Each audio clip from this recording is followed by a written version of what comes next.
పరిశుద్ధ గ్రంథంలో నుంచి యోహాను రాసిన సువార్త 10వ అధ్యాయం 10వ వచనం చదువుకుందాం. దొంగతనమును హత్యను నాశనమును చేటుకు వచ్చును గాని మరి దేనికిని రాడు. గొర్రెలకు జీవము కలుగుటకును అది సమృద్ధిగా కలుగుటకును నేను వచ్చితనని మీతో నిశ్చయంగా చెప్పుచున్నాను. హల్లెలూయా, హల్లెలూయా.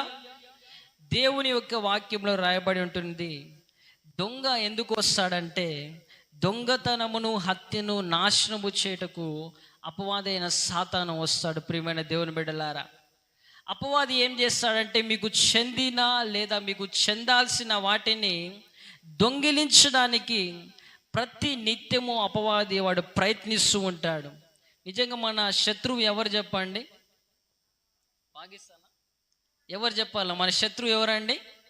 అపవాది అయిన సాతాను మన యొక్క శత్రువై ఉంటున్నాడు. ఈ సాతాను ఏం చేస్తున్నాడంటే మన జీవితములో ఉన్న వాటిని దొంగిలించడానికి, నాశనము చేయడానికి సాతాను వచ్చిన దొంగనే సాతాను. పరిశుద్ధ గ్రంథంలో రాయబడి ఉంటుంది, 1 పేతురు 5వ అధ్యాయం 8వ వచనం 9వ వచనములో, మీ విరోధి అయిన అపవాది గర్జించు సింహము వలె ఎవరిని మృంగుదునా అని వెదకుచు తిరుగుచున్నాడంట. అంటే ఎవరి జీవితాన్ని నాశనం చేయాలా, ఎవరిని నేను దొంగలించాలని అపవాదైన సాతాను వాడు తిరుగుతూ ఉన్నాడు. ప్రియమైన దేవుని బిడ్డలారా, ఈరోజు ఇక్కడ కూర్చున్న మీ జీవితంలో కూడా అపవాది ఎన్నో విషయాలను దొంగిలించి ఉంటున్నాడేమో. ఆత్మీయంగా కావచ్చు, ఆర్థికంగా కావచ్చు, ఆరోగ్యపరంగా కావచ్చు, కుటుంబ పరంగా కావచ్చు, ఎన్ని ఏరియాస్లో అపవాది మీ జీవితంలో ఉన్న వాటిని దొంగిలిస్తూ వచ్చాడేమో. కానీ ఈ రాత్రి నా దేవుడు టోటల్ రికవరీ చేయబోతున్నాడు. హల్లెలూయా, హల్లెలూయా. అపవాది దొంగిలించిన వాటి అన్నిటినీ దేవుడు ఈరోజు మీకు అప్పగించబోతున్నాడు. హల్లెలూయా. గట్టిగా చెప్దాం, హల్లెలూయా. ఒకవేళ మీ ఆరోగ్యాన్ని దొంగిలించాడేమో, దేవుడు ఈ రాత్రి ఆ ఆరోగ్యాన్ని మీకు మరలా ఇవ్వబోతున్నాడు. హల్లెలూయా, హల్లెలూయా. ఒకవేళ మీ ఆర్థిక విషయాలను అపవాది దొంగిలించాడేమో, కానీ దేవుడు అపవాది దగ్గర నుంచి ఆ ఆర్థిక సంబంధమైన ఆశీర్వాదాన్ని తీసుకొని మరలా మీకు స్వాధీనం చేయబోతున్నాడు. హల్లెలూయా.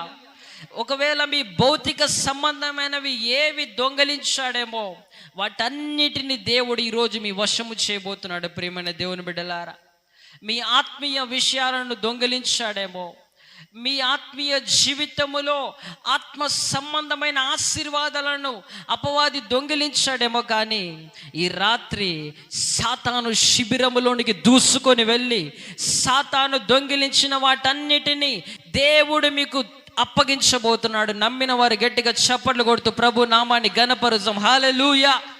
కమాన్, గట్టిగా చెప్దాం, హల్లెలూయా. ఈరోజు మీకు దేవుడు సిద్ధపరిచినవి పొందుకొనకుండా అడ్డుపడుతున్న అపవాదికి మీరు ఎదురుగా నిలబడబోతున్నారు. హల్లెలూయా. అపవాది మీ దగ్గర దొంగలించాలని వస్తే మిమ్మల్ని చూసి పారిపోయే విధంగా మీరు నిలబడబోతున్నారు. హల్లెలూయా, హల్లెలూయా. మీ పట్ల దేవుని యొక్క ఉద్దేశం అనేది నెరవేరకుండా అపవాది వేటిని దొంగిలిస్తూ వచ్చాడో ప్రతి వాటిని మీరు ఈరోజు స్వాధీనపరచుకొనబోతున్నారు. హల్లెలూయా. గట్టిగా ఆమెన్ చెప్తారు, ఆమెన్. దేవుడు మనల్ని విక్టరీలో నడిపించబోతున్నాడు. దేవుడు మనల్ని విజయం వైపు నడిపించబోతున్నాడు. దేవుడు అపవాది దొంగిలించిన వాటన్నిటిని మన స్వాధీనం చేయబోతున్నాడు. నమ్ముతున్నారా లేదండి? నమ్మినట్లయితే గట్టిగా మీరు ఆమెన్ చెప్పాలా. శత్రువు దొంగిలించిన ప్రతి ఒక్కటి దేవుడు ఈరోజు మీ స్వాధీనం చేయబోతున్నాడు. హల్లెలూయా, హల్లెలూయా. సాతాను దొంగిలించిన వాటిని మనము తిరిగి స్వాధీనం చేసుకునే రాత్రి ఈ రాత్రి. హల్లెలూయా. ఎన్నో సంవత్సరాలుగా, ఎన్నో నెలలుగా నీ జీవితంలో అపవాది వేటినైతే దొంగలించాడో వాటన్నిటిని స్వాధీనం చేసుకునే రాత్రే ఈ రాత్రి. ప్రియమైన దేవుని బిడ్డలారా, దేవుడు ఒక మాట అంటున్నాడు. 1 యోహాను 4వ అధ్యాయం 4వ వచనములో, పరిశుద్ధ గ్రంథం అందరూ తీసాం. 1 యోహాను 4వ అధ్యాయం 4వ వచనము అందరం కలిసి చదువుదాం. చిన్నపిల్లలారా, మీరు దేవుని సంబంధులు, మీలో ఉన్నవాడు లోకములో ఉన్నవాని కంటే గొప్పవాడు గనక మీరు వారిని జయించి ఉన్నారు. హల్లెలూయా. ఎవరంటే మనము దేవుని సంబంధులం. మనము లోక సంబంధులము కాదు, ఎవరికో సంబంధించిన వారము కాదు, కానీ మనము దేవుని సంబంధులము. మనలో ఉన్నవాడు లోకములో ఉన్నవాని కంటే గొప్పవాడు. హల్లెలూయా. ఇక అపవాది దొంగిలించిండేది మనం స్వాధీనం చేసుకుంటామా చేసుకోలేమా చెప్పండి? ఎవరంటే మనము దేవుని సంబంధులం. మనలో ఉన్నవాడు లోకములో ఉన్నవాని కంటే గొప్పవాడు. ఇదిగాన నీవు జ్ఞాపకం తెచ్చుకుంటే ఇక అపవాది నీ దగ్గర ఏది దొంగలించినా దానిని నీవే స్వాధీనం చేసుకున్న పోతున్నావు. హల్లెలూయా. ఇంకో ఒక మాట అంటున్నాడు దేవుడు లూకా 10:19. అందరూ తీసాం. లూకా రాసిన సువార్త 10వ అధ్యాయం 19వ వచనం. ఇదిగో పాములను తేళ్లను త్రొక్కుటకును శత్రువు బలమంతటి మీదను మీకు అధికారం అనుగ్రహించి ఉన్నాను, ఏదియు మీకెంత మాత్రమును హాని చేయదు. హల్లెలూయా. దేవుడు అంటున్నాడు, శత్రువు యొక్క బలమంతటి మీదను మీకు అధికారం అనుగ్రహించి ఉన్నాను అంటున్నాడు. శత్రువుకున్న కొంచెం బలం అని దేవుడు చెప్పడం లేదు, కానీ వాని యొక్క బలం అంతటి మీద మనకు అధికారం ఉన్నది. హల్లెలూయా. ప్రియమైన దేవుని బిడ్డలారా, మనలో ఉన్నవాడు లోకంలో ఉన్న వాని కంటే గొప్పవాడు. దేవుడు శత్రువు యొక్క బలమంతటి మీద మనకు అధికారం ఇచ్చాడు కాబట్టి అపవాది దొంగిలించిన వాటన్నిటిని మనము స్వాధీనం చేసుకోవాలి. హల్లెలూయా. దేవుడు మనకు సాతాను మీద అధికారం ఇచ్చాడంట. దేవుడు మనకు అక్కడ లూకా రాసిన సువార్త 10వ అధ్యాయంలో 70 మంది శిష్యులకు అక్కడ అధికారం ఇచ్చి పంపించినాడు. దయ్యాలను వెళ్ళగొట్టండి, శత్రు బలమంతటి మీద మీకు అధికారం ఇచ్చి ఉన్నానని. అదే అధికారాన్ని మనకందరికీ దేవుడు ఇచ్చాడు. సాతాను మీద మనకు అధికారం ఉంది. హల్లెలూయా. బలమైన క్రైస్తవుడి కంటే సాతానుకు శక్తి ఎక్కువగా ఉంది, కానీ బలహీనమైన క్రైస్తవుడికి ఉన్న అధికారము కంటే సాతానుకు తక్కువ అధికారం ఉంది. హల్లెలూయా. ఒక బలహీనమైన క్రైస్తవునికున్న అధికారము కంటే సాతానుకున్న అధికారం చాలా తక్కువది. నువ్వు ఒకవేళ బలహీనమైన క్రైస్తవుడే కావచ్చు, దేవుడు నీకు సాతానును ఓడించే అధికారం ఇచ్చినాడు. హల్లెలూయా. ఎందుకంటే యేసు నామం మనతో ఉన్నది. హల్లెలూయా. ప్రియమైన దేవుని బిడ్డలారా, యేసు నామాన్ని బట్టి మనకి అధికారం ఉంది.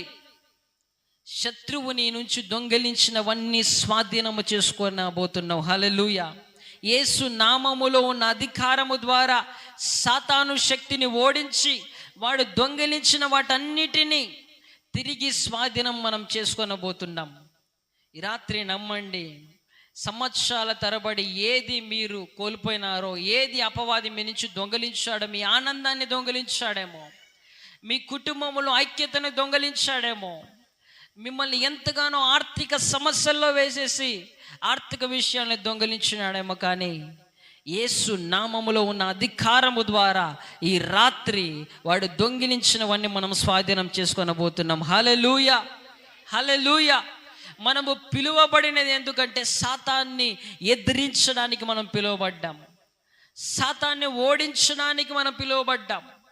దేవుడు అట్టి అధికారాన్ని మనకిచ్చాడు. ప్రియమైన దేవుని బిడ్డలారా, ఈ రాత్రి దేవుడు మీ జీవితంలో కోల్పోయిన వాటన్నిటిని అనుగ్రహించబోతున్నాడు. హల్లెలూయా. హల్లెలూయా. చాలామంది క్రైస్తవులు ఎట్లా ఉంటారంటే యుద్ధానికి సిద్ధంగా ఉండరు. అపవాది వచ్చి తీసుకొని వెళ్ళిపోతున్న సైలెంట్గా ఉంటారు. ఎన్నో సంవత్సరాలుగా మీ జీవితంలో అపవాది చాలా విషయాలను దొంగిలిస్తున్నా కూడా ఏమీ పట్టనట్లుగా ఉంటారు. చాలామంది సైలెంట్గా ఉంటారు. ఎట్లా అంటే పోరాట మోడ్లో ఉండరు, కానీ పారిపోయే మోడ్లో ఉంటారు. హల్లెలూయా. సాతానుతో పోరాడేవారుగా ఉంటారు కానీ పారిపోయేవాడుగా ఉంటారు. కాబట్టి అపవాది మీ జీవితంలో ఒక్కొక్కటి దొంగలిస్తూ మీ జీవితాన్ని నాశనం చేయడానికి వాడు ప్రయత్నిస్తున్నాడు. ప్రియమైన దేవుని బిడ్డలారా, ఒకటి గుర్తుపెట్టుకోండి, పార్ట్ టైం క్రైస్తవుడిగా ఉంటే అపవాదిని మనం ఓడించలేం. అర్థమవుతుందా అండి? పార్ట్ టైం క్రైస్తవుడు అంటే ఓన్లీ ఆదివారం మాత్రమే క్రైస్తవుడిగా ఉండి మనము పార్ట్ టైం క్రైస్తవులుగా ఉంటే అపవాదిని ఓడించలేం. నువ్వు ఫుల్ టైం క్రైస్తవుడిగా ఉంటేనే అపవాదిని ఓడించగలవు. హల్లెలూయా, హల్లెలూయా.